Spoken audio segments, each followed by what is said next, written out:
В условиях Буджакской степи, где испокон веков ее население для получения тепла использовало виноградную лозу, ветки деревьев, стебли подсолнуха и даже солому, возврат к возобновляемым источникам энергии является просто веянием времени. Евгений Ротару, молодой предприниматель, давно мечтал создать свое производство по использованию отходов сельскохозяйственных культур. Свое производство по получению брикетов от соломы он разместил в селе Кангащик. Ресурсов есть: солома, чеклеж, зола,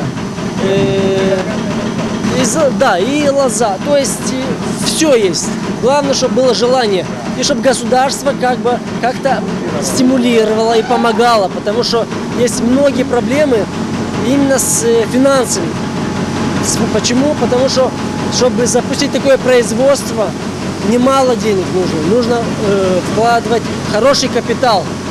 Почему? Потому что нужно покупать серьезное оборудование.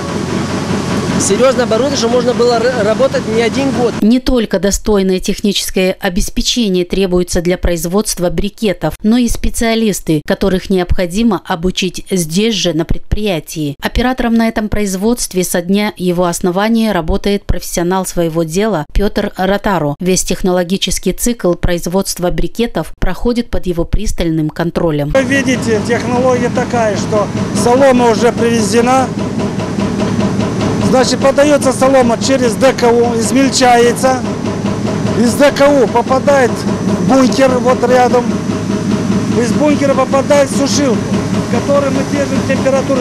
Зависит от того, какая солома. Если она сырая или мокрая, или на улице сыра, мы топим печку и смотрите температуру. Вот сейчас идет изготовление брикета на 57 градусов. Брикеты из соломы под большим прессом уплотняются и становятся очень удобными для топки печей. Причем, если сравнить стоимость 1 тонны брикетов со стоимостью тонны угля или дров, то тоже чувствуется существенная разница, говорит предприниматель. Можно вот посмотреть, один тюк во что превращается.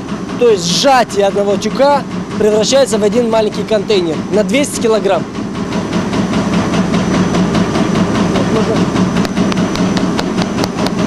Значит, это брикет очень качественный из-за того, что он очень прессованный. То есть есть разные виды брикета. Житель села Кангащик Александр Далмуш уже 3-й сезон для отопления своего дома использует соломенные брикеты, произведенными в его селе. Он абсолютно уверен в одном – и дальше будет отапливать свой дом соломенными брикетами. Мы покупаем этот брикет, потому что он не так уж дорогой, и можно им легко с ним пользоваться. Брикетом вот именно он аккуратно ставится в котлы, в печки обыкновенные. И ним совершенно чисто. Чистота есть, соблюдается чистота.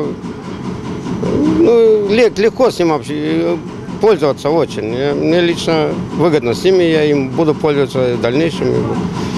Идея по такому использованию отходов сельскохозяйственных культур родилась у Евгения давно. Долгое время он вынашивал ее, будучи за границей, и только вернувшись в Молдову, воплотил в реальность. Конечно, поддержала его в этом и государственная программа «1+1», отмечает Евгений. Более 200 тысяч леев были возвращены ему в качестве поддержки данной программой. Это очень помогло ему продвинуться в развитии. Сегодня его производство успешно работает. Он предлагает продукцию всем жителям, в том числе не только Гагаузии.